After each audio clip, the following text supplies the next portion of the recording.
آج کی تلاوت متی کی انجیل 27واں باب 50ویں آیت سے 58ویں آیت تک۔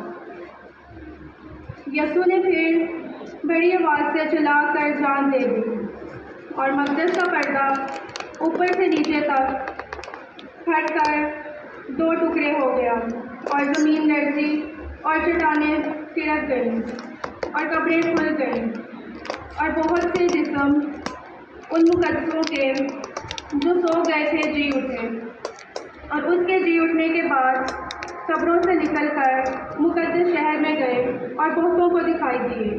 پس صوبے دار اور اس کے ساتھ یسوع کی نگہبانی کرتے تھے بونچال اور تمام ماجرا دیکھ کر بہت ہی ڈر کر کہنے لگے کہ بے شک یہ خدا کا بیٹا تھا۔ اور وہاں بہت سی عورتیں جو گلیل سے یسوع کی خدمت کرتی ہوئی اس کے پیچھے پیچھے آئی تھیں، دور سے دیکھ رہی تھیں۔ ان میں مریم مگدلینی تھی اور یعقوب اور یوسیس کی ماں مریم اور زبدی کے بیٹوں کی ماں۔ جب شام ہوئی تو یوسف نام ارمتیہ کا ایک دولت مند آدمی آیا جو خود بھی یسوع کا شاگرد تھا۔ اس نے پلاطس کے پاس جا کر یسوع کی لاش مانگی اور پلاطس نے دے دینے کا حکم دیا۔ پاک کلام کا پڑھا اور سنا جانا ہم سب کے لیے باعث برکت ہو، آمین۔